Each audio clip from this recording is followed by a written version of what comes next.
going on. Nursing Grand Rounds has always been one of my favorites. It's nurses educating other nurses, so I kind of hold that one pretty near and dear to my heart. So with that said, I want to welcome everyone. It's going to definitely be an exciting skit and presentation for you.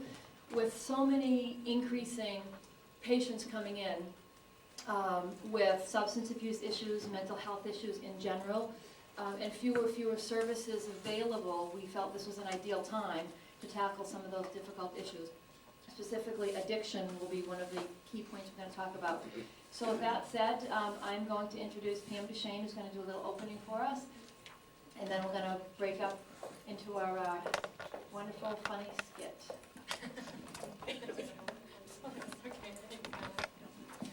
Well, welcome to Nurses Week, Nursing Grand Rounds. I'm so glad to see so many of you here for such a critically important topic. And it is a critically important topic. I started at St. Joe's in 1999, a long time ago now it seems, although it's gone by so quickly.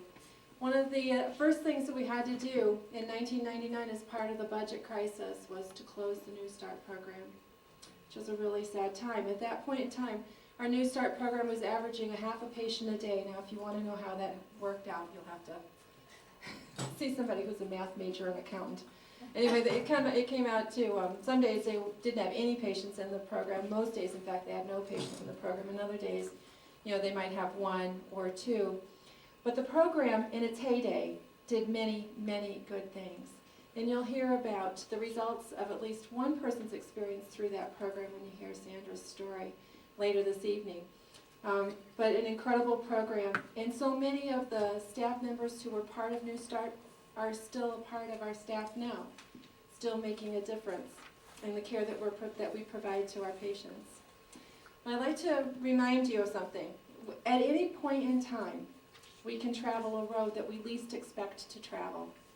And so many times our patients do travel such a road, whether it be that they're kind of down and out of their luck, or they've experienced problems with chemical dependency, or other types of issues that have resulted in the person that we see in front of us as our patient, who may not be the most pristine condition that they could be, or certainly not in their best frame of mind. So I'm going to read a quote from Oprah Winfrey. Lots of people want to ride with you in the limo. But what you want is someone who'll take the bus with you when the limo breaks down. So I know that each one of you carry that in your heart, that you are the person who's willing to ride the bus with our patients when they need somebody to go along with them. And with that, I'll turn it back to Donna. All right. I'm just going to do a couple of introductions so you know who our players are in our Peacock pseudo-players group here. We have Candace Langenfeld, who's one of our players. I'll have them stand up and introduce their characters after. Barb Hallmeyer, playing herself. Candace not playing herself. Dave Copson playing himself. Nancy Seskis. I'll let you be the judge of that. Kathy Beck playing herself. Doreen Bonney, sort of playing herself. John Monatelli definitely not playing himself. And Jerry Metvin very much playing himself. And then we have some speakers who will be doing formal presentations after the skit. So with that, I'm going to turn over to Kathy, who's going to go ahead and start the presentation.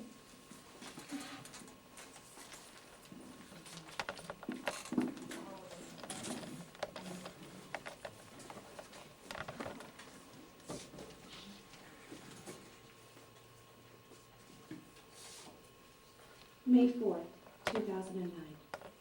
I don't know how much more I can take. I really don't feel I can go on anymore. He hit me again today. How am I going to explain another black eye? I am running out of excuses. I don't blame him for what he does. It's all my fault. I wish I could make him love me more. If only I was more responsible and find a job, then he would stop. He's upset that I missed another job interview today. I didn't hear the alarm go off. I didn't even hear Eva crying. My head is pounding. I know I need to stop drinking. I know I will never be a good mom. Eva would be better off without me in her life. Why do I continue to allow her to witness him hit me? Will she grow up to be like me? I hope not. No matter how hard I try, I continue to fail at everything I do. I don't know who to turn to. I have no one around but my mom. I can't tell her I started drinking again. She'll just remind me again of how I'm a failure. I can't go on. I just want to go to sleep and never wake up. Tell Eva I love her and will always be watching over her.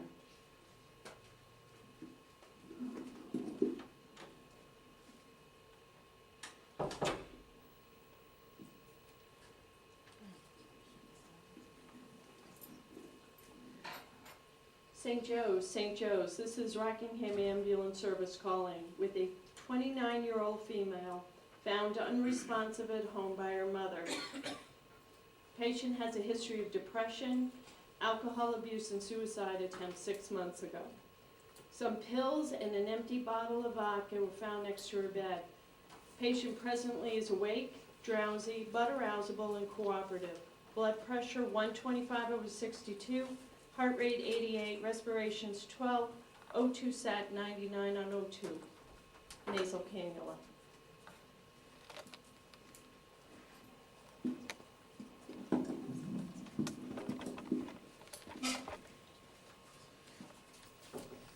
John, we have a patient coming in, a 29-year-old female, history of alcohol abuse, history of depression. She's was found unresponsive by her mother. She has some medications and some alcohol locked up by her bedside. Her vital signs are stable. We're going to put her in 106 and she'll be with us. Me, I gotta take care of these kind of patients again. It's just endless. It's every day. I wanna take care of real patients, sick patients, people I can have some kind of influence on. Just call security, please have them come in. Hi, I'm John. Unfortunately, I've been chosen to take care of you here because my charges told me to come in. I have a lot of sick patients out there. I don't really have the time to do very much with you right now. I have some clothes. You need to put these on. Unfortunately, security's gonna come in and check you, make sure that you don't have any weapons, you don't have any drugs on you. We just can't trust you. You guys manipulate us all the time, and we just wanna be sure. So put these on, and hopefully I'll get a chance to come back and take care of you.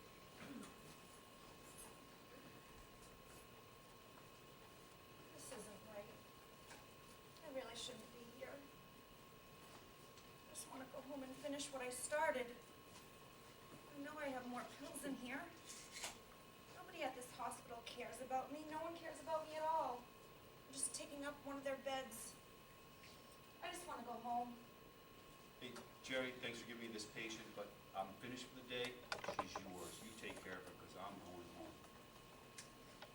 Hi Katie, I'm Jerry. I'm one of the nurses in the emergency department. How can I help you? Actually, I don't think I'm going to stay. I decided I'm going to go home. This isn't the place for me.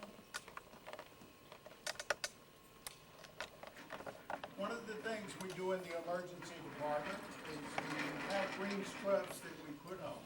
And that's for your safety. We want to make sure that there's nothing in your pockets that will hurt you. And we will have security, of course, go through your possessions to make sure that there's nothing dangerous to you there.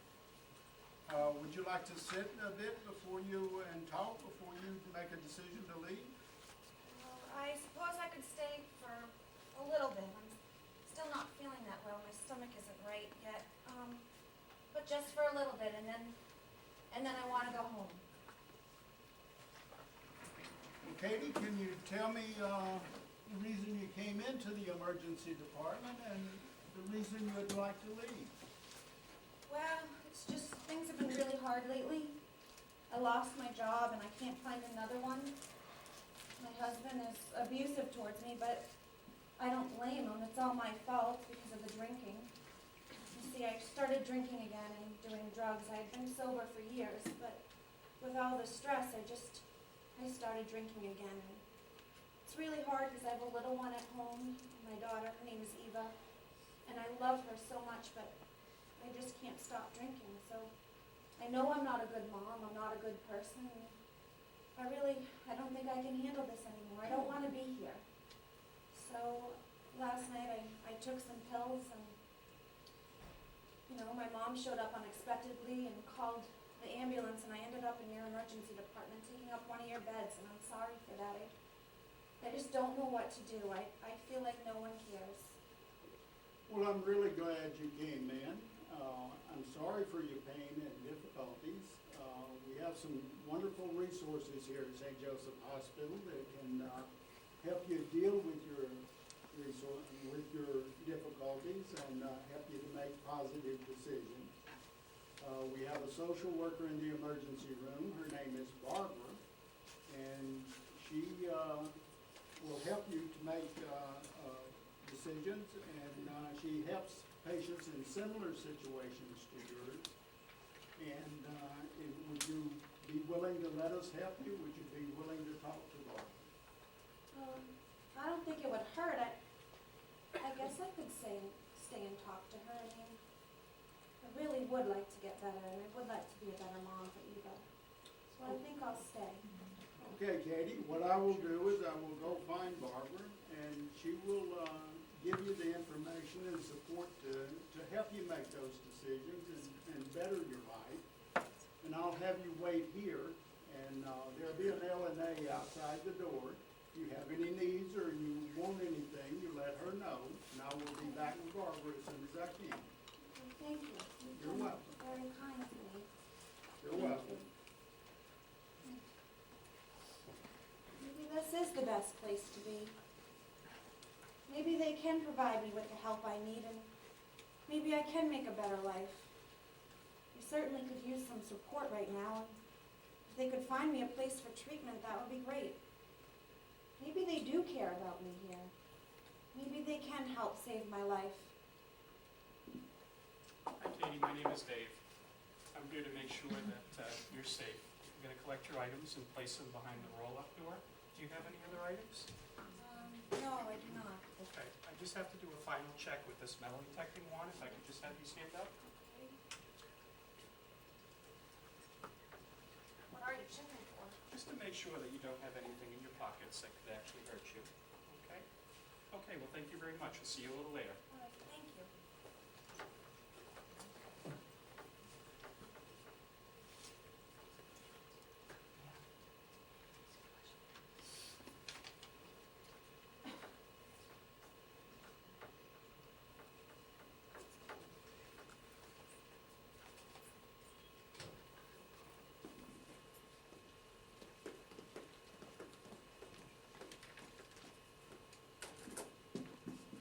As you can see, Jerry's impact on Katie was immense because she decided to stay. And Jerry is caring for this patient just like he would care for someone coming in with an MI.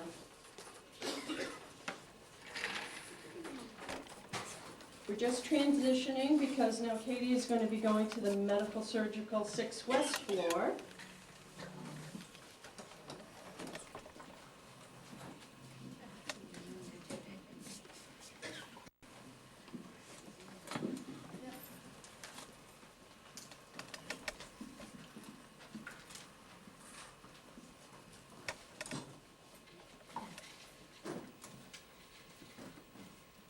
Mary, your admission from the emergency room is here. In fact, you called to say that your post-op will be here in about 20 minutes. Are you serious? Can't you see, I have problems at home. I have antibiotics, I haven't even given out my 9 o'clocks. I have the post-op coming, and now I have to take the alcohol. I've had about enough of this. Someone's smoking crack around here.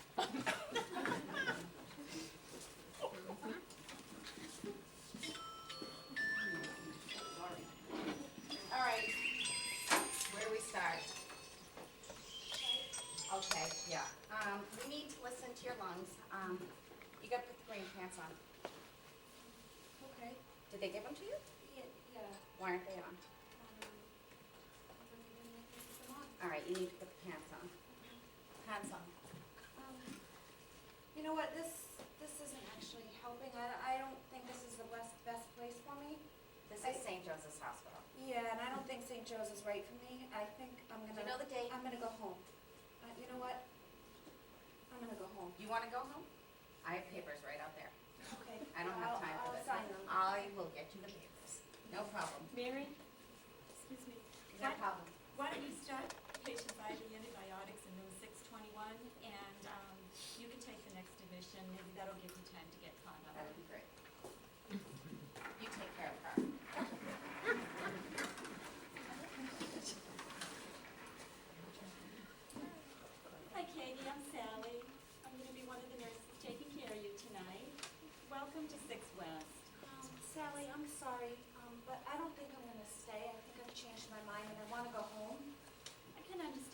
hospital isn't always a fun place to be, but I think if you tell me a little bit about what's going on, we can come up with some resources to try to help you out and make things better for you and your daughter. Are you feeling badly about your drinking? Well, yes, I do feel badly about it. I know I need to stop, but for some reason I just can't, no matter how hard I try. I just feel so hopeless, and drinking makes me feel better. I don't know what else to do. I know I need to stop for myself, and I know I need to stop for my daughter. I know it feels overwhelming when you're in the middle of this. I think what I'll do is order you a dinner tray, and Barbara, the social worker that saw you in the emergency room, she'll come by tomorrow and help give you some resources and try to make a better plan for you and Eva. Okay, well, I guess it couldn't hurt for me to stay. I mean, I really did enjoy talking with Barbara in the emergency department, and she provided me with some good advice and some good resources, so maybe I will stay until tomorrow to talk with her again. That's great. We'll take it one step at a time. Thank you, Sally.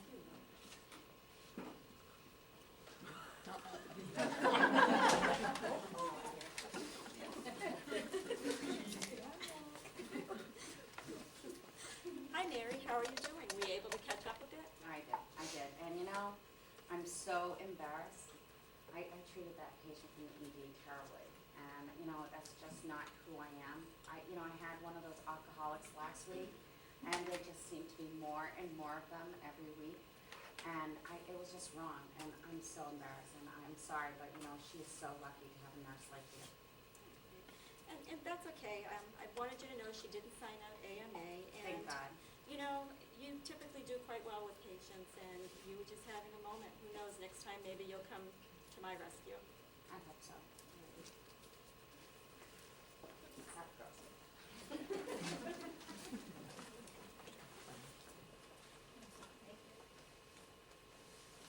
We're transitioning into the next day.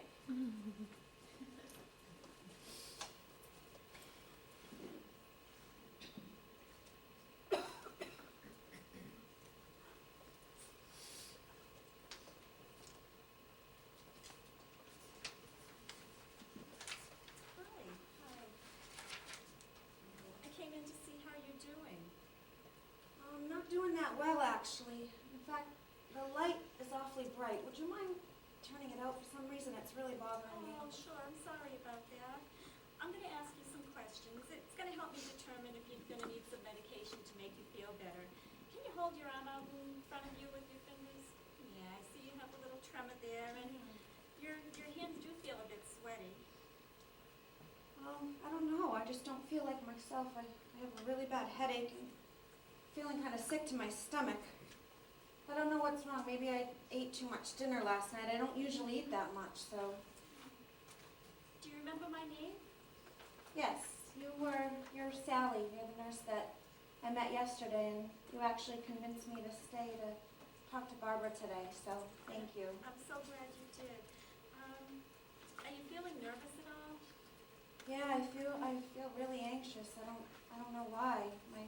My heart feels like it's racing. I'm feeling sweaty, and That's what it feels like when you haven't had a drink for a while and the alcohol is getting out of your system. I'm going to get some medication to help you feel better. I'll be right back. that would be really helpful. Thank you.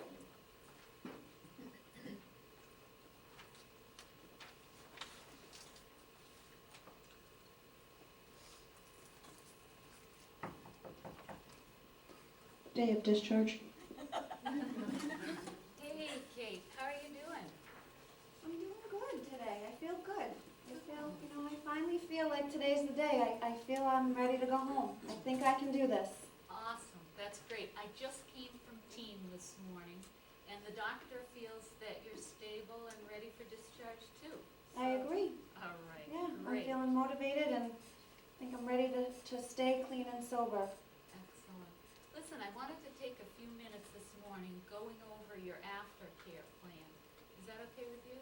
That would be great. You've already provided me with so much information and so many resources, but the only thing is I don't think I can remember it all. The first few days that I was here, I was really out of it. I was really sick, and I don't think I can remember everything that you told me. Okay, don't worry about that, because I've provided all of the resources diagnosis in written form. So you're gonna go home with a packet of information. The other thing I'm gonna give you is my business card, because I do outpatient social work as well as the inpatient like this. So feel free to call me at any time, and, you know, I wanna be there to help answer your questions. Thank you, that really means a lot to me. It means a lot to know who to call when I need help, and that there is support out there if I need it. I haven't felt that in a long time, so that means a lot to me. Good. Thank you. All right, well, listen, let's go over your plan for discharge, and you realize that the doctors have diagnosed you as having a dual diagnosis, essentially meaning two diagnoses. You have the substance abuse disorder, you also have depression. So we have lined you up with a referral to the Greater Nashua Community Mental Health at Community Council. And they're gonna have, there's two programs that you're gonna participate in there. The first is the IOP, or the Intensive Outpatient Program. And that program is gonna work with you to help deal with your chemical dependency needs. And that, Outpatient? it is, and it's gonna be in the evenings from about 6 to 8:30. That'll work out great, outpatient. That means my mom can watch Eva because she's home at night, and I'll get to be with her during the day, so that'll really work out great. Good. The other part of the program that we've set up for you is to have a therapist. And that appointment that I set up for you is at 5 p.m. So the hour before your IOP program, you're gonna meet with a therapist to work on some of the issues of depression that you've been feeling. I appreciate that. Thank you for making that so convenient, because, you know, having somebody to care for Eva is a concern of mine, and I don't need to worry about that now, so thank you. I just have one question. What about AA? Is that an option I should be considering, or? Boy, that is a really good question. Whether you be going to AA is something that your IOP counselor will work with you on. For some people, that it's a really good thing. For other people, it's not needed at the time that you're doing the intensive outpatient. So talk with your counselor there. Okay, the woman I met from Bridges, or? No, the counselor at Community Council. But that reminds me, the Bridges counselor, you met with her, I right? did. She provided me with so much information. She provided me with a lot of practical resources. She told me, I didn't realize it, that Bridges is a support center that supports victims and survivors of domestic violence, such as myself, in the Nashua area. And we created a safety plan together, should my husband not leave willingly. I don't know if you know, but I have asked him to leave. And she gave me a lot of practical suggestions that I'm going to follow up on. She told me to have a bag prepared for myself and for Eva, and to keep it hidden. So I talked to my sister, and I'm going to leave that in her garage. And she told me all about the cycle of domestic violence, which made a lot of sense to me. And she told me how to get a restraining order if needed. So, you know, she was very helpful, and I just can't thank all of you enough, you and the other caring nurses here at St. Joe's. Because of you, I've restored my hope and my confidence in myself that, you know, I am a good person, and I can do this. And I'm ready to make that step. So thank you all very much. Because of you, I'm here today. So That's really good. thank Okay, you. well, listen, this is the written information that we talked about, so I'm gonna give you this, Okay, and I wish you the best, thank you. all right? I can do it. Thank you. You can. Bye-bye.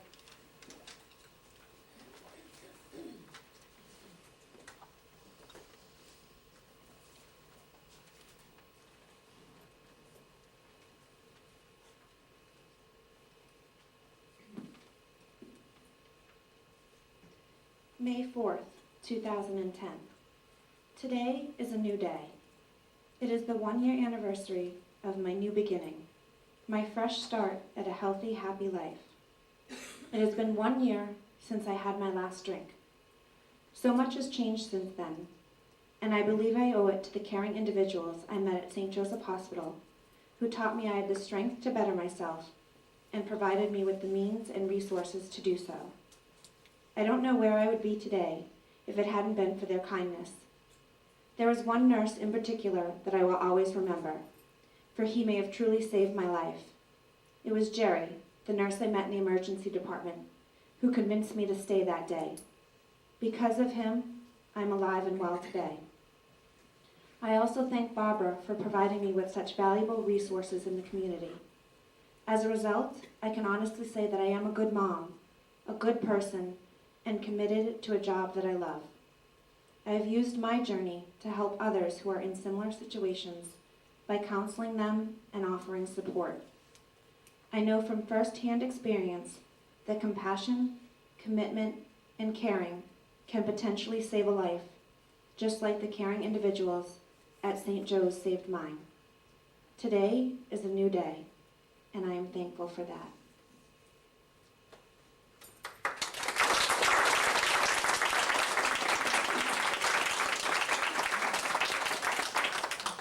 You have to introduce a cast. Yes, let me find my little cheat sheet again. And then we're gonna do a little activity while we're transitioning for the formal speaker presentation. So, I mean, what can I say? You guys did an incredible job. Thank you so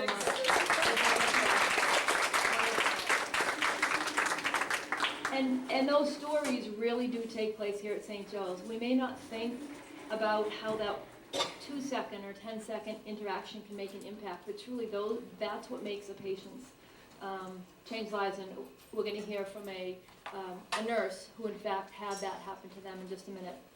So I'm going to reintroduce the cast. Some I think had to scoot out. So Candace Langenfeld, who played Katie. Candace, green is definitely your color. Barb Hallmeyer, who played an incredible caring social worker as well. And Barb has left some additional resources on the table, and when Sue Bernard comes up a little bit, she's going to talk about the other resources that are there as well. There's a wealth of information in our community, and we really need to take advantage of some of the resources that are out there. Dave Copson, who played himself, who is our wonderful caring security officer. Nancy Seskis, who we all know is really a caring nurse. She did come around in the end there. I think Nancy had to leave as well.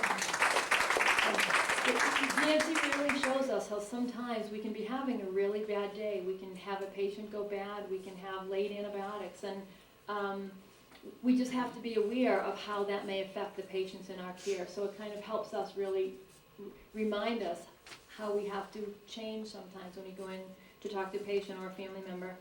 Kathy Knight, who is our wonderful narrator, thank you so much. And our EMS dispatch. Doreen Bonney, we all know Doreen, she's one of our case managers here. She played our caring nurse. Yes, she is. We will miss you. John Monticelli, who played our mean and rotten ER nurse. We all know that that's so out of character for John. And Jerry Metvin, who I believe, Jerry is sitting up here.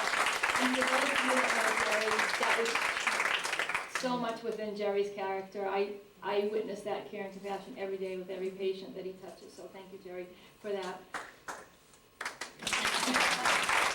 I don't think I missed anyone from the cast and crew. Again, thank you. I think it was very timely as we see more and more difficult mental health patients come in, so thank you again. You guys did a great job writing that skit and certainly performing it. So with no further ado, I'm going to introduce Kathy, who's going to have you do a little bit of an activity while we work on moving the podium and getting our PowerPoint presentation set up. And then we're going to have our speaker, Sandy Pascucci, talk in just a minute and share her personal story as well. So, Kath? We're hoping that this very brief skit has really impacted you, and maybe in your groups there is a journal. On the table there's one journal. And what I would like you to do is, as a group, begin to jot down some behaviors and some interactions that you think are imperative, that makes or breaks that relationship with a patient, especially when you only have 30 seconds.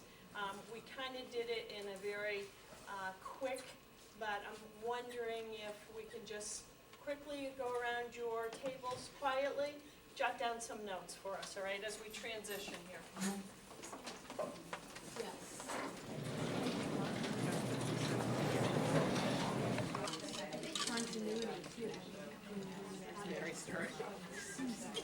I'm trying to help Mary, continuity. If something falls, they don't have to come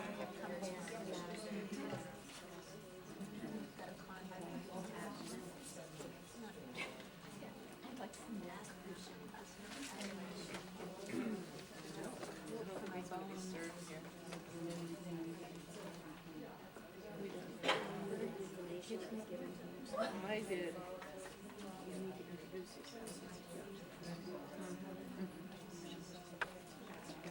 You should be just about writing that, finished. I'm gonna come around and collect those pieces of papers. We're gonna review them and possibly share some if we have time at the end of the session.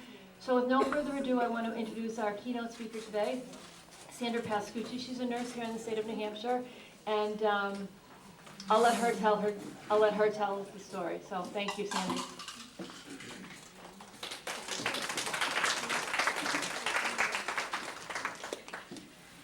Good afternoon. I want to thank St. Joe's for inviting me to come and talk. I'm very grateful to be able to be here. And I want to wish you all a happy Nurses Day. I did attend New Start here back in '86, and it was, without New Start, I don't think I would be here today. That's it in a nutshell. When I was asked to do this, it's a little bit different than how I've been speaking in the past. I, of course, was very active in AA at one time, and I told my own personal story to other alcoholics and people with substance abuse. And that's coming at it from one aspect. And then recently, I've been involved with both the Mass Board of Nursing and the New Hampshire Board of Nursing. I've been facilitating a support group for nurses in recovery in Manchester for the past 15 years, and have been asked to speak on addiction and nursing, and that is a very clinical thing with a PowerPoint. And so this twist to encourage people to have more emotional hospitality for people that have substance abuse and being nurses, it's a different twist. And I sort of thought about it, and I think I'm going to try my best as I tell you my story, how I felt about things, because that isn't something that I usually do, but I think that gives you a reference and insight as to what is going on. Oftentimes there's a lot of people, places, and things that we think led us to drinking and substance abuse, but that's not necessarily the case. The case is how we respond to those people, places, and things in our lives. Recovery is a process, and so is addiction. And I like to think of it as addiction is sort of going down and recovery is going up. And when I was at New Start, they handed out these charts, and it would say, you know, here's the alcoholic going down, and here's you hit bottom, and here it is up there, and it said weller than well. I said, that's what I want, you know. So in early childhood, I did have abandonment issues. Both of my parents were divorced.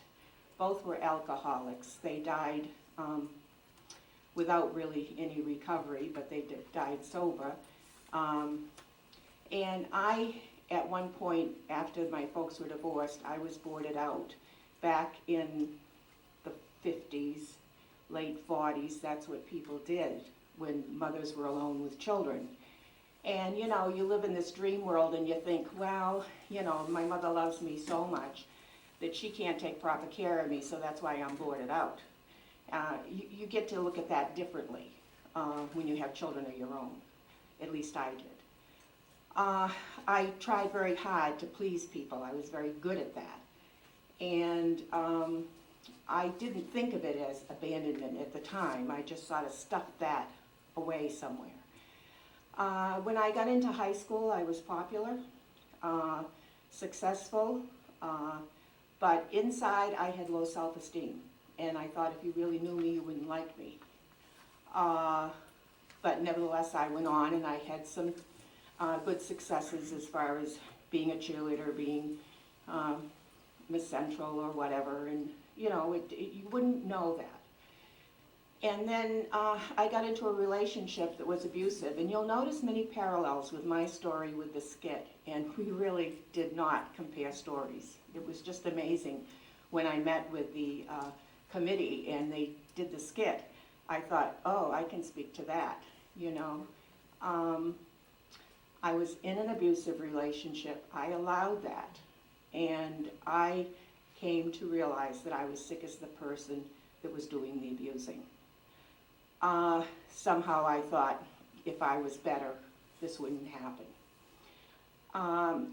In early life, late teens, early 20s, I maybe drank occasionally, socially. It often would put me to sleep. I went through nursing school at the Elliott.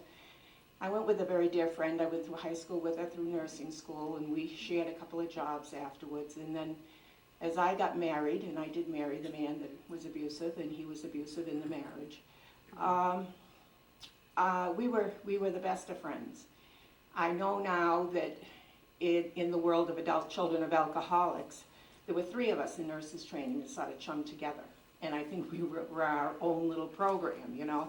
Somebody said to you, I think I knew your father, you know, you'd want to go into the bed, you know, you just, and we drew a lot from support from each other. Well, my best friend ended up dying of cancer at age 26. She died when my son, my 3rd child, was born, and I was now living in Michigan. And it was a very sad time for me. I realized that I had, a lot of my coping was with this particular individual, and I really grieved inappropriately, I would say, for the next, I don't know, 15, 20 years over her death and the loss of her relationship. It was at this time that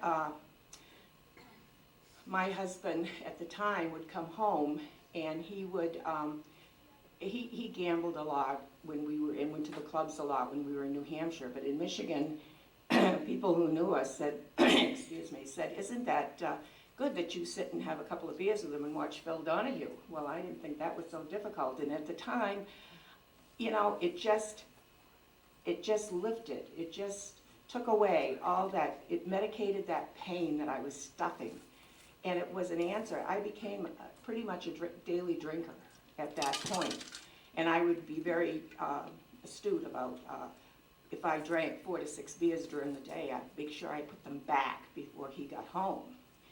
And this went on. However, the abusiveness continued in the marriage, and let me see.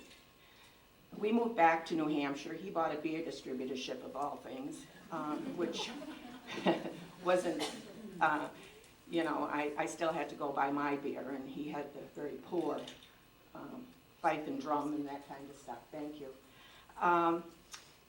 So the marriage continued. We now had 4 kids, and I managed to work through all of this. Nursing was important to me, and even if I say I was a daily drinker, but not, I could prepare myself for work and go in without being hungover and limit my amount of alcohol.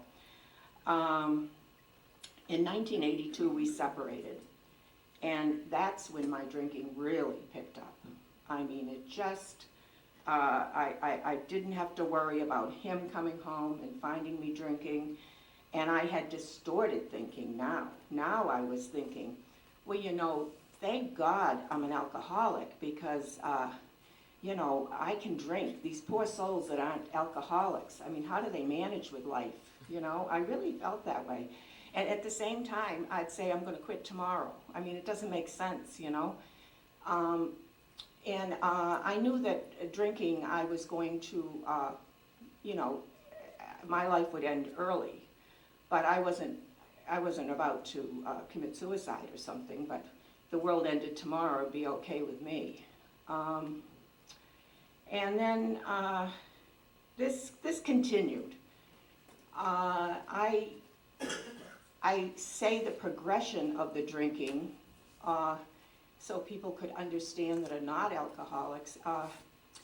There would be a time where I'd be really tiffed that, you know, I had to drive a carpool or go to a PTA meeting or do something, so I couldn't drink that night. That would really, I'd be mad.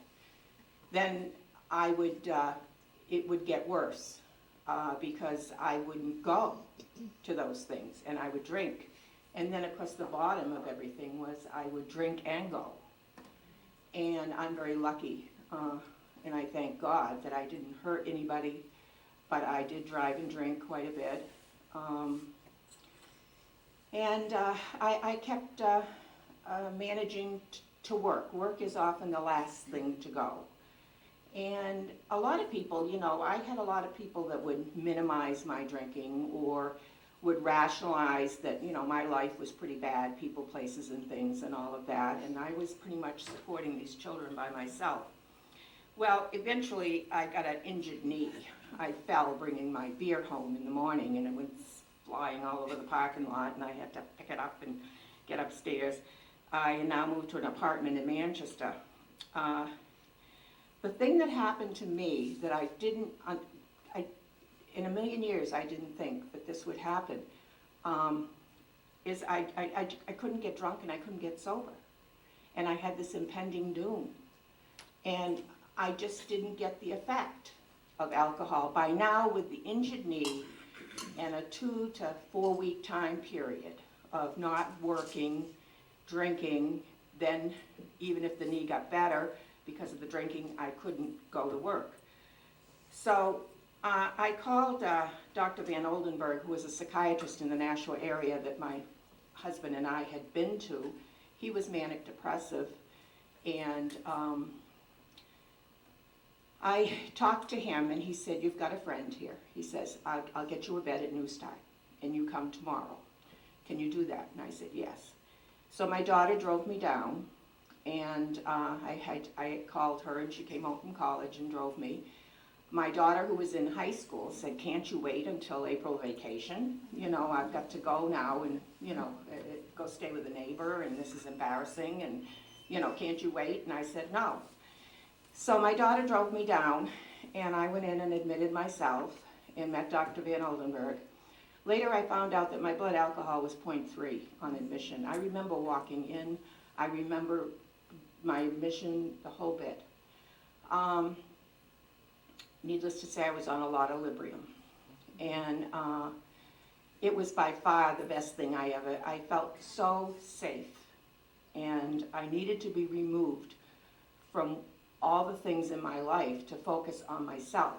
And I have to tell you something that every day in my morning prayers, I ask one of the things about not picking up a drink or not eating compulsively, not to death, and keep the focus on me. Well, I tell you, this speech has certainly put the focus on me because I have written and rewritten this crazy thing I don't know how many times, and I was thinking, it's such a downer, and here it is, Nurses Day, and here you are, you know, telling all this stuff, you know. But anyways, into New Start I came, and there was some great people there. There was Maxine, and there was Teresa, who I later worked with at the VA, and Ben was there. I remember some things when you talk about how the staff was. These are things that normally I wouldn't tell in a story, you know, but because of the skit and whatnot. Sheila, the counselor, said to me, when you go back to your room today, I want you to look in the mirror and tell yourself you're a good person. I thought, great. I went back, I went in the bathroom and I did it. My roommate said, "She tell you to go look in the mirror?" I said, yeah, you know. And then she was really great at discharge planning, which was really helpful. But I can remember one time, Sheila was in recovery herself, and she told me some good things that really helped, but I think it's possible that, she said on the last day, do you remember the day you hit me? And I don't remember ever hitting her. It may have felt to her like I hit her, and maybe I did hit her, but I don't think I did. But I remember her getting so specific in this discharge plan, and I remember saying to her, whose life is it anyway? You know, I just could be cruel. And, but she did tell me how sometimes when you're tired in early recovery, you look like you've been drinking. And it did happen, my 15-year-old girl, you know, she said, you've been drinking. Well, that's enough to send me off to go drink, you know. And because Sheila told me that, I was prepared. Maxine, Teresa, and Kathy is here. They were nurses that I remembered there. And I can remember one night going out at 4 in the morning, maybe 5, I get up early, and they had a little carousel with cards. And as somebody left New Start, everyone, you get a card and everyone would sign it. So I'm looking for this elegant card or something for one of the really nice ladies that was there. And I saw this hourglass, and I opened it up and it said, turn it over. And I said, what is this? You know, I went to the desk and I said, what does this mean, turn it over? You know, I never turned anything over in my life. I controlled everything, you know, and I couldn't understand that. And people were just so nice, so knowledgeable, caring, and they were confrontational, which when it needed to be. There was a Ben, I believe his name was, and people would say the stories when we'd go for aftercare. And he would say, sounds like you got a problem, what are you gonna do about it? And I thought, you. And I was ready to, I said, I'm gonna stay sober just to spite this guy, and keep showing up. And then Joe led a lot of the groups. He was a social worker and he was really neat, and later he worked in a corporate with the Board of Nursing on one of their programs. So I left New Start, and I threw myself 150% into AA, sponsors, meetings, service, counseling. And there was, I just white-knuckled it. I mean, a lot of people will say somebody's got to drive drunk because they don't have recovery. Well, I was doing the best I could, but I had to work that program, go to those meetings. Don't get hungry, angry, lonely, and tired. HALT, that was it. Then there was another acronym, PACE, Positive Action Changes Everything. I'd turn it over, and I'd say, well, it's been 5 minutes, nothing's happened, so I would learn to take a hot bath or just do something to break that cycle. A lot of cognitive behavior mod. And I went on to all the different groups because some of us were sicker than others, my sponsor said, and that's not necessarily just the people on the park bench. I got a lot of relief from AA, but I also went to Al-Anon. I went to CODA. I went to a parenting self group. All of this because I was never parented, and I realized that in the omission of things that weren't done. A lot of grieving. In 1992, I remarried. It was a brief marriage. It was a very special time in my life, and it was some extenuating circumstances. That marriage ended in a separation, and he died of cancer here at St. Joe's. And I became active in nurse organizations. I went back to the VA and doubled my salary. And when I went back to the VA, I was 2 years sober, and I was full of fear. And I said, what is this, I'm doubling my salary. I don't know what it was. And to make a long story short, in 1994, my first husband threatened my life. He said that to my youngest daughter, he said, what OJ did to Nicole is nothing compared to what I'll do to your mother. I just became unglued. I had come through everything. The last husband's dying, the separation, and I couldn't show up at work, I was a basket case. And I had tried my best to get counseling, I got into some woman's in transition group and this and that. Some days I'd say, if I don't feel better in the morning after the meeting, I'm gonna drive my car to Harvard Pilgrim and I'm gonna, go right through. So anyways, I did get to see a doctor in Chelmsford, and it was the best thing that ever happened to me. Today I'm grateful that that happened. However, it was another painful thing. When she talks in the skit about the abusiveness, going to a meeting of women who were battered had to be, it's like peeling an onion. You go to AA, and then you go to the woman for meeting for battered women, and now you go to the psychiatrist, and you find out you've got some, what he called shadow syndrome. You got a little bit of depression and a little bit of anxiety and a little mood disorder, and dear God in heaven, and I think, and then meds, However, those meds did it. When you talk about duly diagnosed, it was like a switch. Once I got on those meds, I was better than I had ever been. And I obviously was medicating myself with alcohol all those years. At the VA, I really bloomed as a nurse. 6 months after they gave me time off that summer when I fell apart. And when I went back, I was promoted to head nurse manager, and clinical coordinator. I went to a nurse 3, which normally you would need a master's. I had a 3-year diploma. I worked hard, I loved it. I loved nursing. And then I started the nurse group. And that was the best thing that I could have done. And today we meet every Tuesday night at the VA. These are nurses that have been usually referred from the Board of Nursing, either from Massachusetts or New Hampshire. They have an alternative to discipline program, and if no harm was done, if there's no felony, different criteria for getting in. And they have to attend so many meetings to maintain their contract, and so I facilitate one of those. And it has been really great following these people. I no longer go to AA. I would definitely go if I had a problem. I balanced my life. I didn't usually have leisure skills when I first got sober. I've learned the leisure skills. Have friends. Life is good. Life is very good. But I'm always very much aware that it's a day at a time. I had a dear friend that joined the nurse group. She had been sober 13 years in AA, 16 years in AA. And when her triplets became 13, she drank and then diverted. And she, it was a lesson for us all, never to always be ever vigilant, that this is a chronic disease.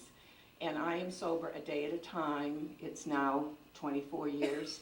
April Fool's Day I went in of 86. So if any of you, as far as the predisposition, I learned this when I was preparing one of the talks, and I asked the psychiatrist I go to, and he felt that, for one thing, we all know that there's a genetic component, and then there's usually an early childhood trauma is another characteristic, and then people that have psychiatric illnesses along with it, like mild depression, And I think we're learning more. You hear about people being pre-diabetic. You never hear about somebody being pre-anxiety or pre-depression. But how many people walking around fit that, So we've got a long way to go as far as the brain goes. But I am just delighted to be here, and I think I've gone over my time. And if you have questions, any question is fine, or you can see me. But I thank you all. This has been a great time to come. Thank you.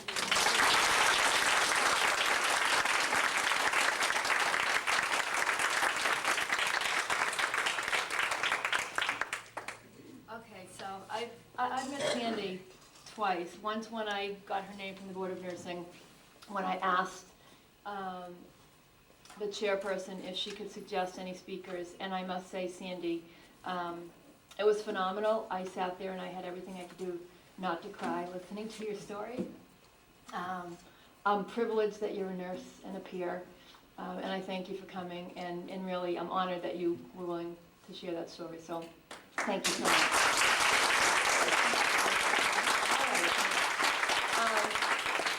We're going to go into we have 3 or 4 PowerPoint presentations. We've tried to keep them short for the sake of time.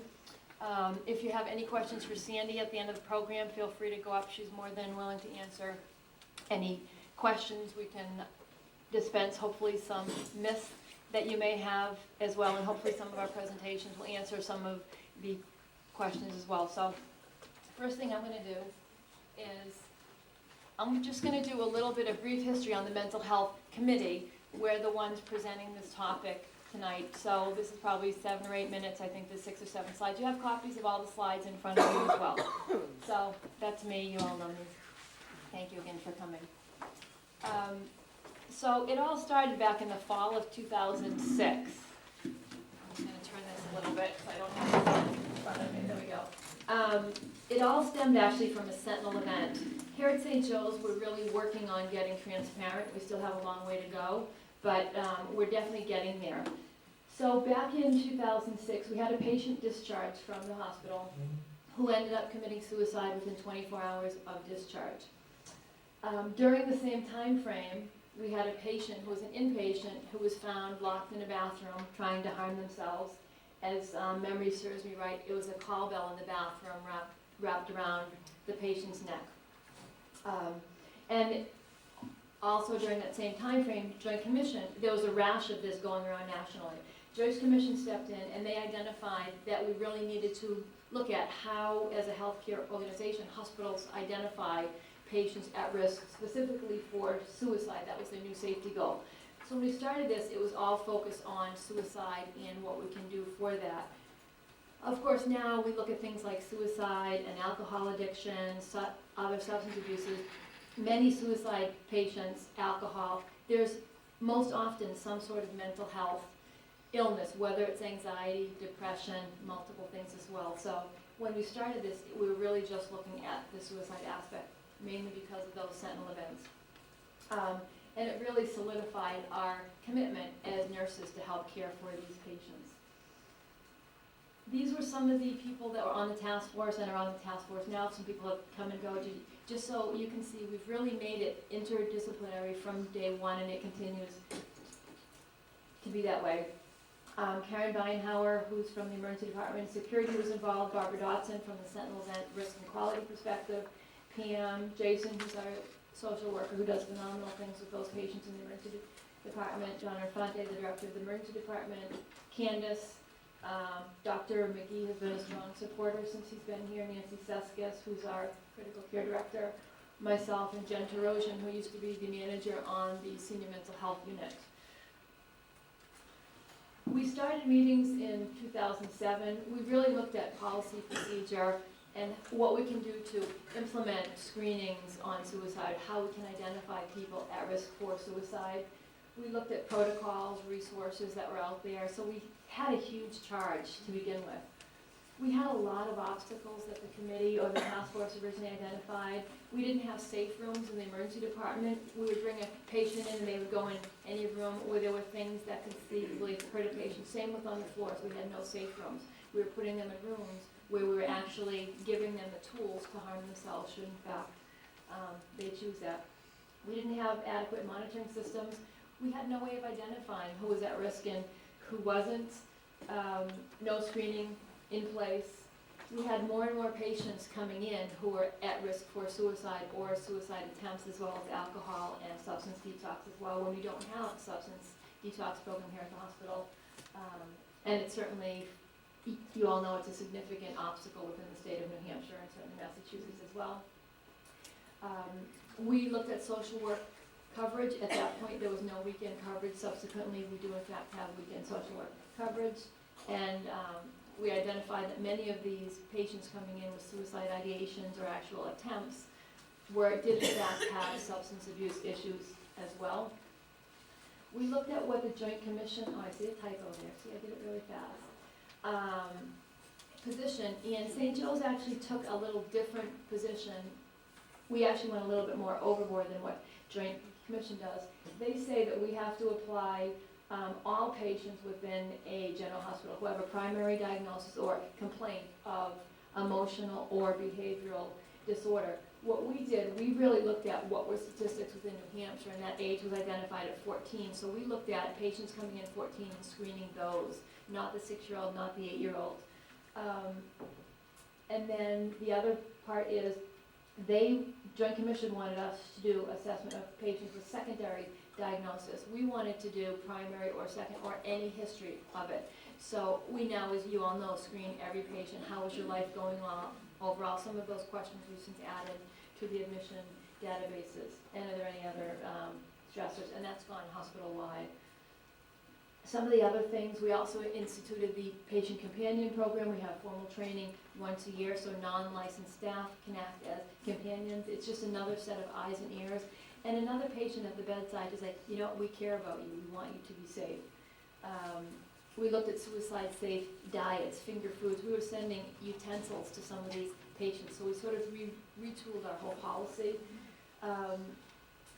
At that point, we had length of stays in the emergency department up to 24 hours trying to get some of the patients in. I actually did a course 2 years ago in Massachusetts, right outside Worcester. They have some psych patients 4, 5, 6 days waiting for placement. They still can't placement, they discharge them home. So it's certainly not specific to St. Joe's. We did add the social worker weekend coverage, as I said, with help from quality and resource management. We developed the pre-printed suicide order set. We created a net learning CBL focused on suicide risk and assessment. You all did that a few years ago, and you'll all be getting it again, I'm sure, since Joint Commission is coming around. We try to reassign that one every year because it's important that we always keep that in the front of our minds. And the ED has done an incredible job creating a safe room where they've taken out all of those things. They have lockdown cabinets. As Dave Copson in the skit talked about the roll down, they embedded what sort of looks like a roll top desk, so it just pulls over all of the head wall equipment, so none of that is there for the patient to hurt themselves. The green scrubs, this was another brainchild of the mental health or suicide task force at that point. What was happening is patients came in and stayed in street clothes. We ended up having patients leave. They'd walk out the little side door of the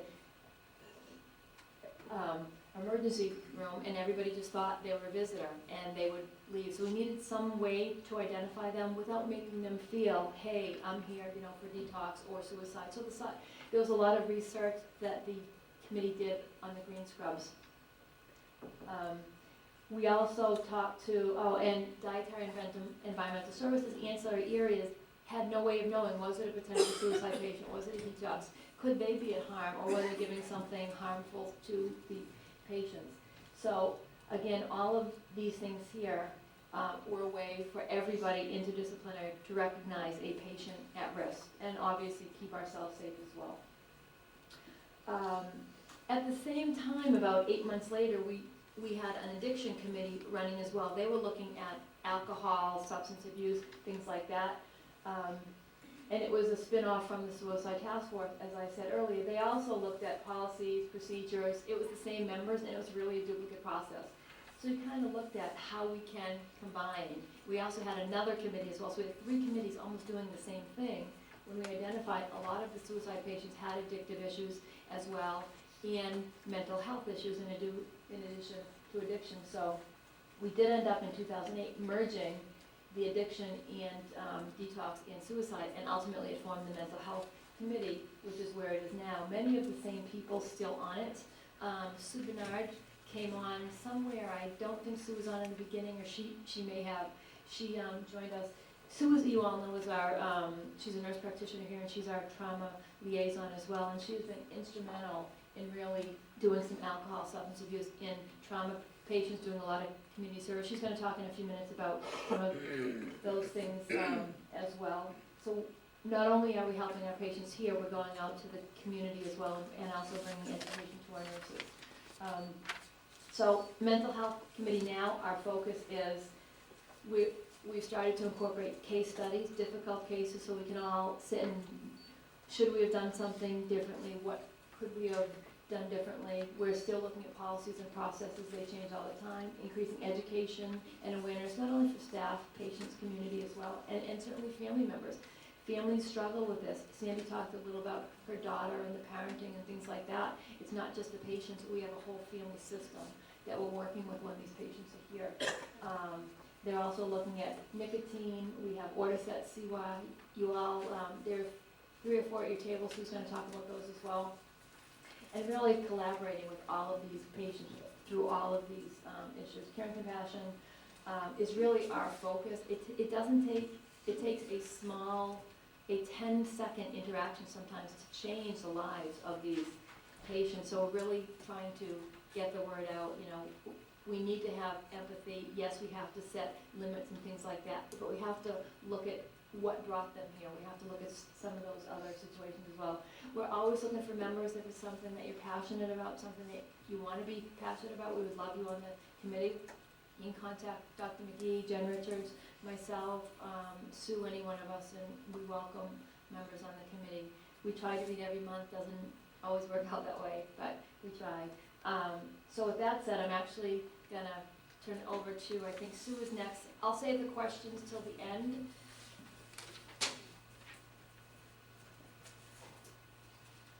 And Sue is gonna talk about alcohol withdrawal, identification, and treatment.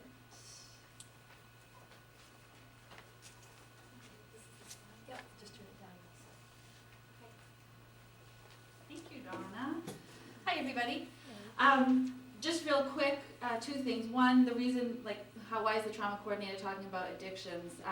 You know, we realized that most of my patients that were coming in were either addicted to drugs or alcohol, or even not even addicted, but had some alcohol issues, and so we were taking care of them physically, but we were actually sending them home without really doing anything to figure out what the cause of their injuries were. So that's kind of how I started getting involved in this, and saw a little bit here, a little bit there. I want to thank, we have a guest, Amy Pepin is here. She's from New Futures.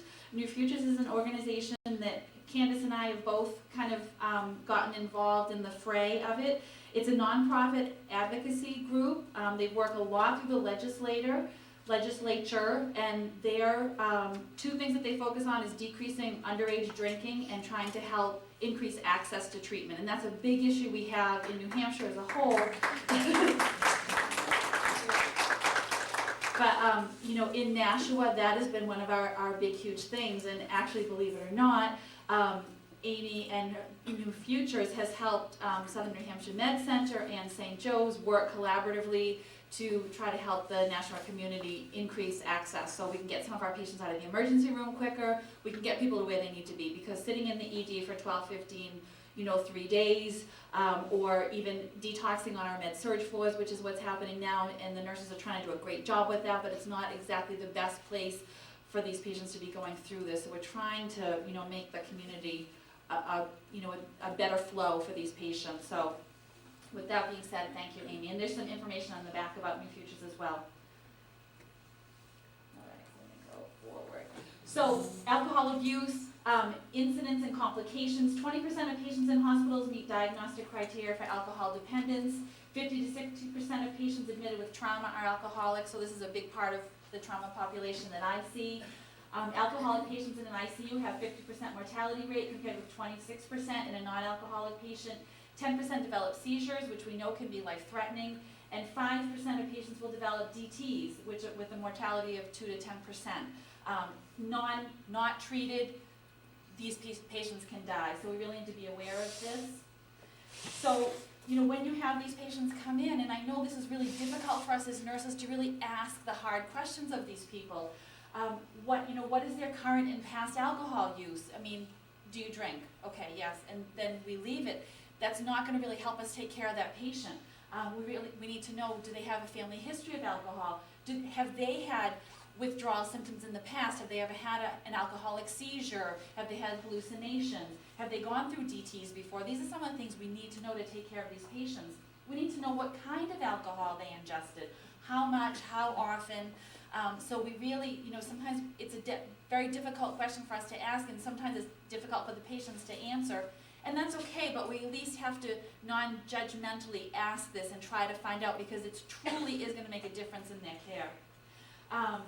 Concurrent substance use. There's a lot of patients that have the alcohol and a narcotic or some other substance as well. That's very common. Also comorbid illness. Like Candace had the depression, or Katie, I'm sorry.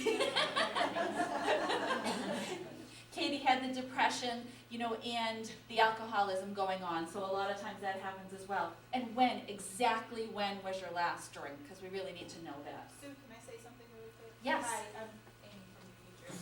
I just want to reinforce this point, because I was in direct services for almost 20 years, and over and over and over again, folks don't realize that they've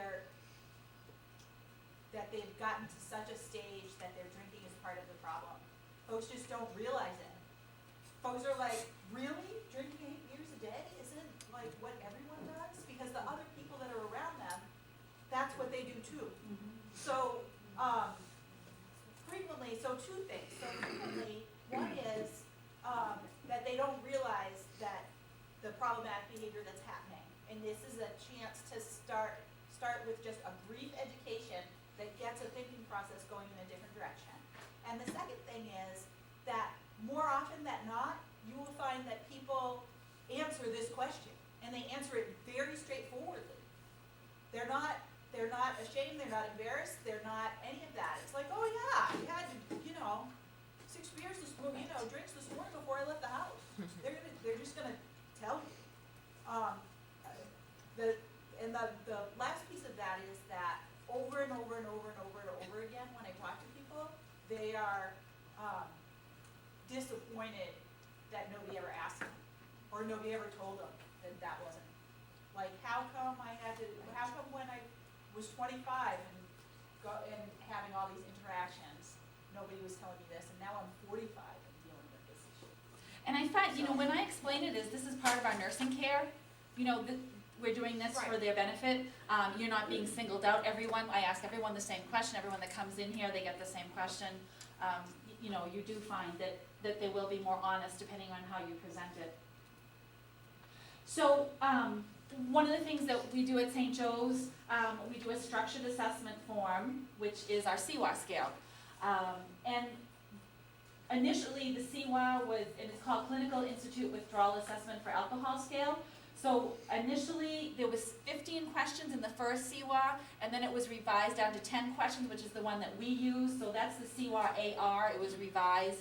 And then Foy kind of did a couple little modifications on it as well. But you have the CWA protocol on the back of the order sheet that's there.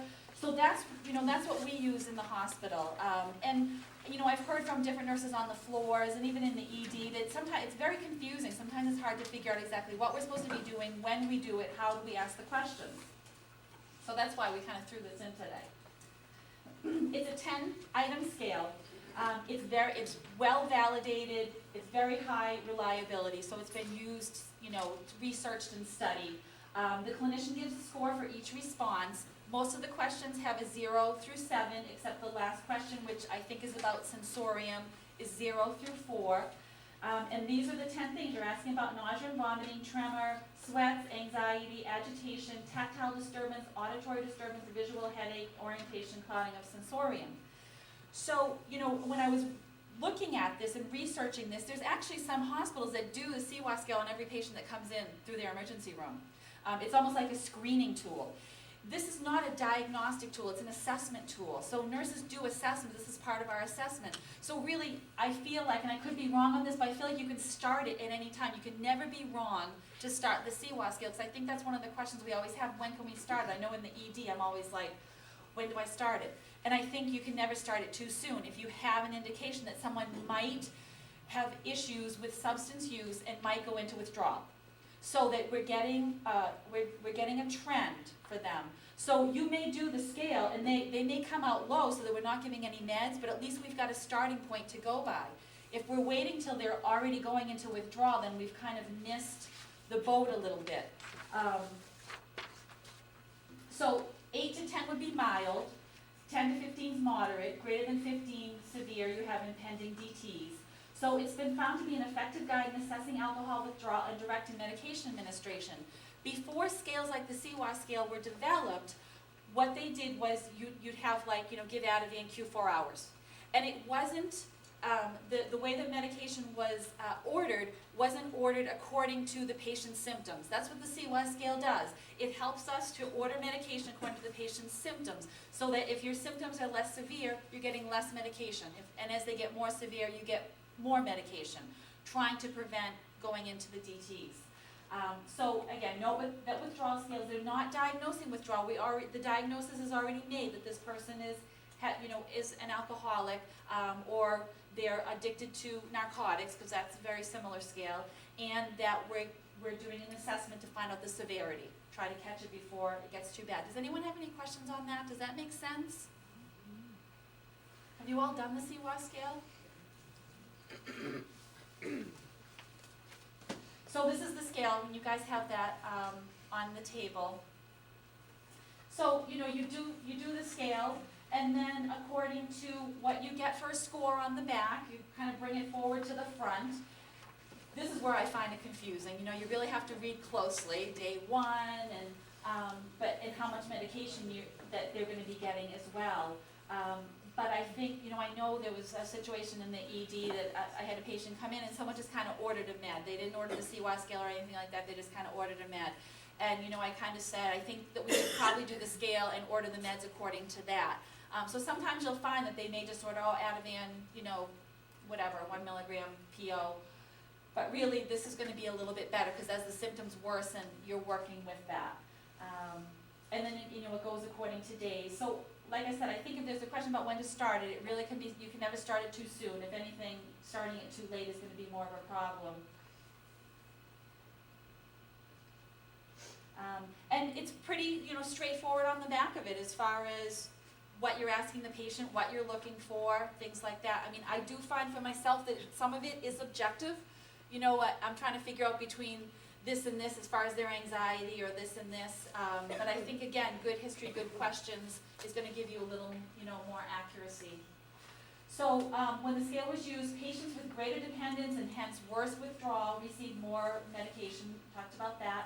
And so they were able to titrate drugs as people were, got better. Because not everyone goes through every stage of withdrawal, and not everyone goes through it the same. So you can titrate the medication according to what the patient's symptoms are. So this is kind of, okay. So progress of alcohol withdrawal syndrome, and I do have to say, when I looked in the literature, and maybe Laura can speak to this, it's a little bit, there's no set, okay, stage 1 is, this happens exactly 3 hours. We kind of always heard, okay, 3 days. Remember way back when? It's 3 days since they had their last drink. They're going to go into DTs. There's no exact cut and dry as far as the hours after the last drink or the days after the last drink. But for the most part, what I have here is going to be, it's kind of accumulated all the literature that I looked at. But this was adapted from Frank L. Key, and essentially you can see this was consistent. Seizures do happen pretty early in the stage of withdrawal, so you have to really watch for that. So you can see severity of signs and symptoms, so this is severity, and then these are the days along the bottom. And you can see hallucinations kind of covers the whole spectrum here. But mild withdrawal usually, hours to within 4 days after the last drink, and then severe withdrawal usually 1 day to, way up here, even a week after. So it's really, further than what we thought, and it goes longer too. And then this has some of the symptoms, but I have them on another slide as well. So this was a hard table to kind of put together, so I wanted to be accurate, but hours after your last drink, symptoms, the peak, and then kind of the duration. So there are essentially 4 stages, and again, there was a little bit of, difference on different literature, but essentially stage 1, 6 to 12 hours. Their sensorium is clear, and that's one of the biggest things I could see between telling whether someone's going into DTs or not. When they're going into DTs, their sensorium is not clear. They're not with reality. But in the beginning, in stage 1, they still still are reality-based. Tremors, nausea, vomiting, headache, anxiety, agitation, tachycardia, hypertension, insomnia, fever, craving for alcohol. You'll see all this. I mean, there was a lady in the ED just a couple of weeks ago, which hit this exactly. Peak 24 to 36 hours, goes to about 48 hours. Now again, some people won't leave this stage, some people will progress to the next stage. So now and again, you could have some seizures up here, but mostly they said stage 2 seizures. Did I do something? Lightning. You didn't hear the thunder? Seriously? Totally. I hear it. I've got with a nifty flashlight. Well, there's a handout. They have the handout if you wanna go. Here. I don't know, guys you don't need a handout if that's okay. Is that okay? If you guys read the handout, okay? Listen, it's there. Yeah. You gotta be with yourself. So stage 2, the seizures, peaks around 7 to 24 hours, so again, pretty early. And then if you usually, from what my understanding is, it's usually one episode of a seizure. It's usually not seizure after seizure after seizure. If someone's having status epilepticus and they're having many seizures, especially after the 6 hours after a drink, you gotta be looking for another cause. And maybe, just let me know if this comes up, because I don't wanna be like, keep standing there when this pops up. Usually there's another cause there. So usually if they have an alcohol withdrawal seizure, it's usually just a one-time thing. Stage 3, have the hallucinations, usually visual, but there may be some auditory and tactile as well. This can go on for 1 to 6 days, so a pretty long time. And then stage 4, hours after last drink, 48 to 72 hours, go into the DTs. This is about 5% of patients get into this, go through all these stages. Tachycardia, hypertension, tachypnea, the respiratory rate is up, very diaphoretic, severe tremors, and it may be delayed up to 4 to 5 days. This works, I'm like the only one looking at this now. Oh, and this was my moving slide. Darn. It's like bubbles. I didn't even know it moved till I put it on, and then I was checking things before I sent it to Pat, and I was like, oh my God, it's moving. So mild withdrawal symptoms. These symptoms are due to increased central nervous system and sympathetic activity. So think about what your sympathetic system does. Everything's increased. Oh, thank you. See, isn't it cute? Usually resolves within 24 to 48 hours, and it varies from episode to episode or individual to individual. But think about it. You've got the increased sweating. You've got the tachycardia. This is the fight or flight response is what's happening with this. Tachycardia, increased hand tremor, GI upset, actually peristalsis is decreased, so you have the GI upset, insomnia, nightmares, palpitations, this is mild. Getting much way to go. I don't know how that got cut over there. Hallmarks of DTs, I believe, is what's supposed to be underneath there. Hallucinations, again, primarily visual, but some tactile and auditory, and we do ask about that on the CWAS scale. Disoriented, autonomic instability, so you have the, worse tachycardia. This patient I had in the ED, her heart rate was in the 130s. Hypertensive, she was 180 over something. Low-grade fever, agitation, they're uncontrollable tremors. And you have them put their hands out, and they cannot hold their hands still. Diaphoresis, sensorium clouding. So this is where no recognition of the real world. They're really cut off from reality, and that's when you know that we're really in DTs here. Occurs in 5 to 10% of alcohol-dependent people, 5% mortality with treatment, 35 without. It's very big. So your goals of treatment: relieve the patient's discomfort, prevent the occurrence of more serious symptoms if you can. So if you think there's going to be seizures, you would want to do some seizure pads, things like that, to keep them protected. Forestall cumulative effects that might worsen future withdrawal. So most of this is just looking forward and thinking, what is going to happen if we don't catch this early? Provide an opportunity to engage the patients in long-term alcoholism treatment. So quiet environment if you can. Reduce the lighting. They might be having some photophobia or some, the lighting might be bothering them. So what study after study shows is if you can keep their environment comfortable and quiet, then the outcomes are better. This patient population will be less belligerent, they'll be more cooperative, they don't progress through the stages as quickly. I mean, actually these little things can make a big difference. limited interaction. This is not the person that you want 52 people going in and out of their room, because it's gonna cause increased anxiety, and that's just gonna make all their symptoms worsen. Supportive care, nutrition and hydration. We always give these patients thiamine. One of the big things is the Wernicke-Korsakoff, and that's like an encephalopathy. It's a neurological issue that can happen because obviously a lot of these patients, their nutrition is very poor. So they're going to have a lot of nutritional issues, and if their thiamine is low, then they can have this Wernicke-Korsakoff and go into encephalopathy and have neurological issues that become chronic.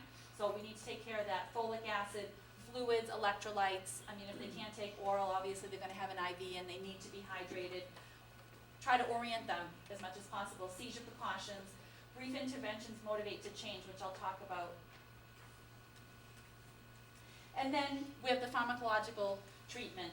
Benzos is really kind of the gold standard for this patient population. Has effects are sedative, hypnotic, I mean, it sounds great. Anti-anxiety, anticonvulsant, muscle relaxant, amnesic action. So that's what the benzos have that really help the conglomeration of what's going on with these patients. Librium has a long half-life. Actually, I didn't know this. Librium was the first benzo that was, I'm sure Laurie knows this, but first benzo that was ever created. So for the most part, that's usually the drug of choice. If it's an elderly person or if they've got some liver impairment, then you're going to probably be looking at Ativan instead. I don't know why I keep going backwards. So this is something that kind of working through New Futures and me getting involved in some community organizations and also researching this in the literature. Screening, brief intervention, referral to treatment is something we want to get started in the emergency room. And actually Jason, who works down there, is already doing this to some extent. But trauma centers are really grabbing on to this, this particular type of screening and treatment. And now the American College of Surgeons is requiring anyone going for a level 1 verification, they have to have these in process. We're not a level 1 here, but it's really a good thing to have going. Massachusetts is way ahead of us in this screening and referral treatment. And we're trying to get New Hampshire going. So we've been doing a lot of training and trying to really get emergency rooms up and going. So what you do is, if you can get to a point that you can screen every patient that comes in, that would be great. What we're going to do is screen just a small amount of patients first, because there's only 2 of us that are going to be doing it. We have a screening tool, which I'll show you. If it's positive, then we'll do a brief intervention. Studies have shown that if you have a very short, even a 15 or 10-minute conversation with someone, non-judgmental conversation, kind of helping them link their injury with the fact that they're alcohol dependent or that they're risk for alcohol dependency, that it does help them decrease their drinking and maybe not stop, but it helps them maybe not drink and drive. I mean, there's negotiating tools that you do with them. It's not like stop drinking, but you may say, hey, maybe not drink and drive next time you go out. So you do these little negotiations with them, and every single study that they've done has shown that it has an effect on decreasing injury after drinking. And then if their numbers come out high enough, we give them to Jason, and Jason will refer them to treatment. Of course, there is no treatment really in New Hampshire, so they'll sit in the ED for a while until we find some place to send them. So there's a CAGE questionnaire. This is a short one, and you can see, so CAGE, have you ever felt like you could cut down on your drinking? Have people annoyed you? So there's the A. Have you ever felt bad or guilty? Have you ever had a drink first thing in the morning? An eye opener, so CAGE, that's how you can remember that. So you ask these questions, there's a little, there's a point system that goes along with it, and you can tell whether they're at high risk or lower risk. The one that we're going to use in the ED is the audit screening tool. It has 10 questions, and it's a little more specific, it gives more information about the patient's drinking habits, and then we go from there to figure out what we need to do to help them.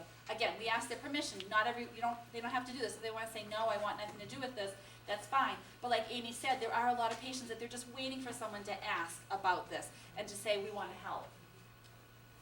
And really, the patient population that we want to target with this, the people that come in who are drunk, we can figure that out. The drunk drivers that come in and they've got multiple injuries, we've got them. We're doing a blood alcohol on them.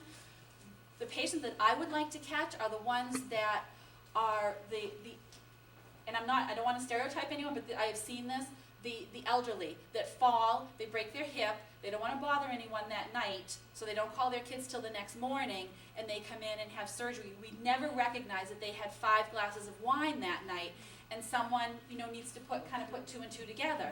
Or the binge drinkers on the weekends, or, the businessmen and women that come in. These are the people that we really want to catch with the expert, because they're the ones that we're not identifying right away. We've kind of got a stereotype of what they are or not, and we're thinking that they're not a drinker, and they may be the ones that are really at high risk. So this is just one of the things that we have to kind of show people. These are what are considered a standard drink, and some people are very surprised to know that when as a woman to go out, you're not supposed to have more than 3 drinks in one time. I have before. I don't anymore because I got cut off at T-Bones a couple years ago, and that was it. I didn't want that to happen again. But, but when you think about that, 3 drinks, when we go out, that's not a big deal, but it is. That's considered high-risk drinking. So we have to kind of help, help educate people to what it is. So these are all, these are all, considered a standard drink.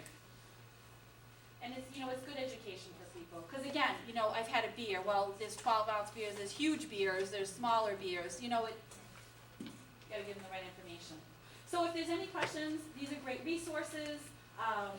And like I said, Amy has some stuff in the back, but these are all where I get a lot of my information, and they have some fantastic stuff on Espert.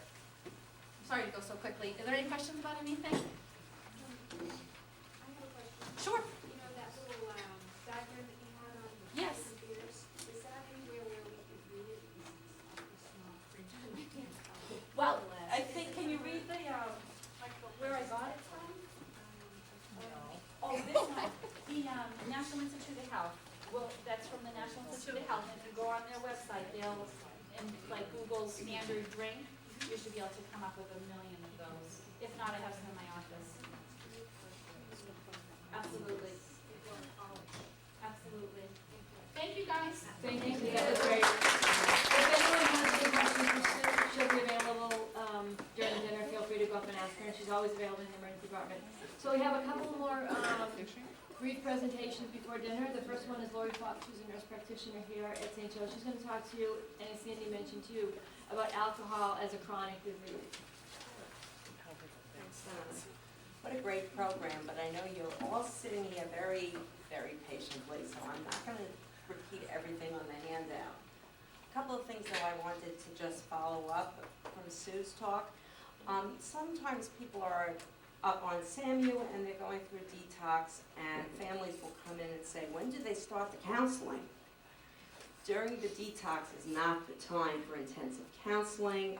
If they are depressed or have other psychiatric comorbidities, it's not the time to start treating them with different medications. It's just the time, as you pointed out, Sue, to put them in that comfortable environment, keep them safe and keep them comfortable, and introduce the ideas for treatment. The other thing is the CWAR protocol works really well with Librium because it's very long acting, so it actually takes about 7 days to completely get out of your body, and it's slowly tape it out of your body so you don't withdraw from the benzodiazepine. Anyway, my task was to talk about addiction as a chronic illness or disease. Addiction is a mental illness. It is an illness like the myocardial infarction in the emergency room. It has an etiology, a course of clinical characteristics and responses to various treatments. They cause suffering, distress, and impairment in functioning, and they are caused by brain dysfunction. I looked up the definition of addiction, and it said that it's a chronic neurobiological disorder that has genetic, psychosocial, and environmental dimensions.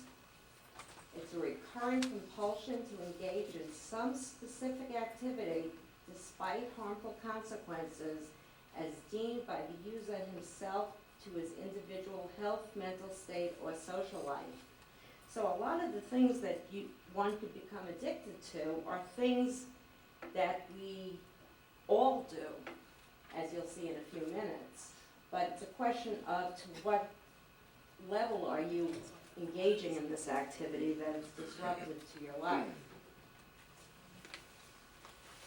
Chronic disease is defined as a disease that is long-lasting or recurrent, a persistent and lasting medical condition, and often require chronic care and management for long-term treatment that's effective.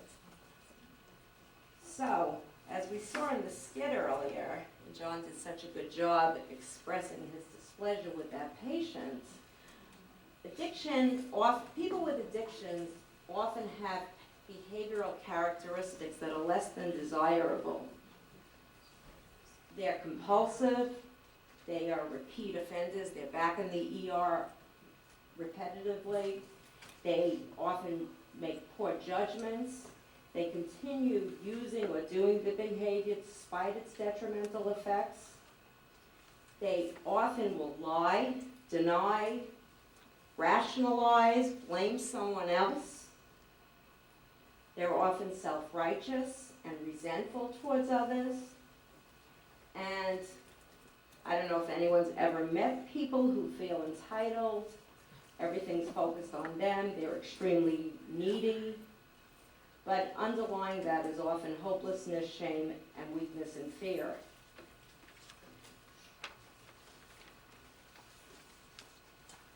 By a show of hands, does anybody feel that they might at some time in their life, if not now, been addicted to any of these items?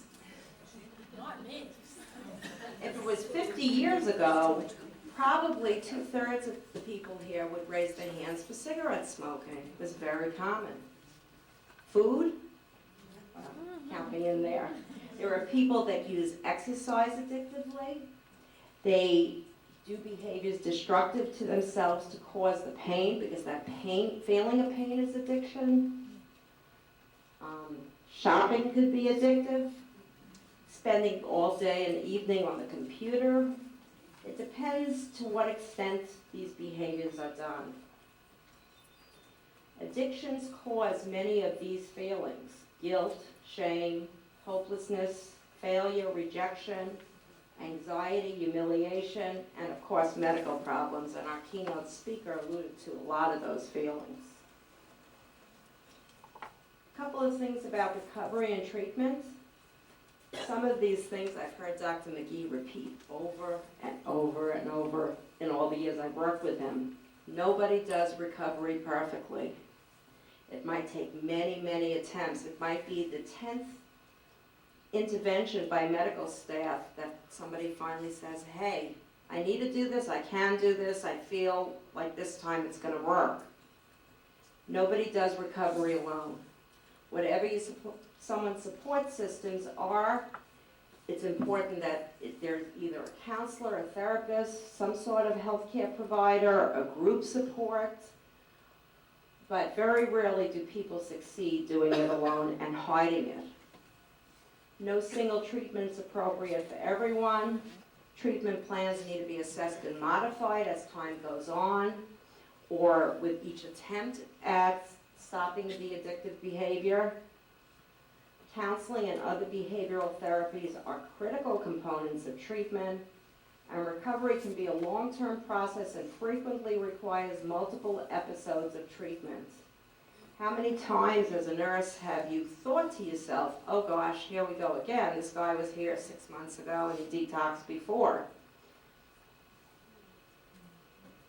Some of the behavioral characteristics of recovery are quite the opposite of the offending characteristics.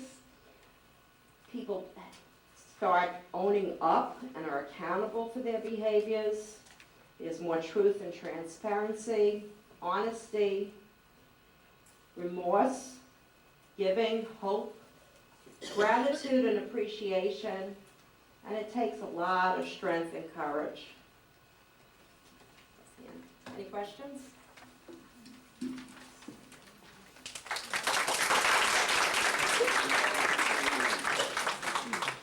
Okay, we have one more speaker, and I know tonight was a little long, and it was actually a little intended to be that way, because it's such an important topic, we didn't really want to shortchange it at all. So Barb Hallmeyer, who did an incredible job presenting herself as herself in the skit, is going to talk a little bit specifically about women and alcohol abuse, and after that I'm just going to do a few closing remarks, and then we can go ahead and have dinner after that.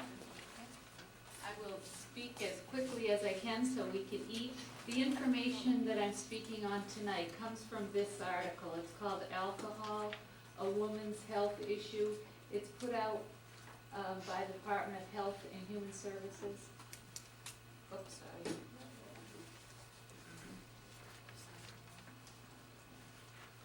All right, here we are. The button on the sidebar. Okay, so I wanted to just provide you with some basic statistics. 60% of US women drink at least one drink per year. 13% have more than 7 drinks per week. Susan was talking a little bit about 3 drinks. Actually, the guidelines put out by the Department of Health and Human Services say that moderate drinking for women is 1 per day, so 1 and done. And for men, it should be 2. Three or more drinks for women is considered a binge, and 5 or more for a man is considered a binge. So when you hear that statistic about binge drinking, that's what they're talking So about. 3 or more is binge. So we can all kind of own that. Yeah. At one occasion, Yes. but Okay. one occasion. On what occasion, so. Okay, thank you. They also say that 5.3 million women are problem drinkers, and that's defined by, it threatens their health, their safety, and their general well-being. Wanted to talk a little bit on the health effects of alcohol abuse on women. The differences between men and women are that alcoholic liver disease women are more likely to develop alcoholic hepatitis and to die from cirrhosis. With brain disease, women are more vulnerable to alcoholic brain damage. For cancer, it increases the risk of breast cancer, digestive tract, and head and neck cancers. With heart disease, women are more susceptible to alcoholic-related heart disease. This is a sad one here. Death rates. Female alcoholics have death rates 50 to 100% higher than those of male alcoholics. And just one last slide. Now I've done it. Well, I'll just speak on Yeah, it. they have all the handouts. The last one's understanding your risks. And this, we've heard this, Sandy talked some about this earlier, but just to reinforce it, understanding your risk. Research indicates that a woman is more likely to drink excessively if she has any of the following: parents or siblings with alcohol problems, a partner who drinks heavily, the ability to, quote, hold her liquor more than others, a history of depression, or a history of childhood physical or sexual abuse. So again, if you are interested in learning more about women and alcohol, I really would recommend this that you can get online. Thank you. All right, you can do the closing remarks and then we can go ahead and eat. If somebody wants to, there's a switch in the back for that, back food tray line as well. Again, I just want to say Happy Nurses Week. Sandy, thank you so much. Your story was inspiring for all of us, and thank you for sharing it. There are a couple of people that I really want to thank for bringing tonight's presentation possible. Jan DeGoulis, you all know, who does an incredible job in the background to all of our presentations. Pat Moisenko, who heads up our clinical education program, had a family emergency and was unable to be here. And I know she put a lot of heart and soul into the speakers and helping create the skit and things like that. So thank you, Pat. Hopefully we'll see you soon. So feel free to talk to your speakers while they're eating, all receptive to questions. Thank you and enjoy your dinner. Happy Nurses Week. Thank you.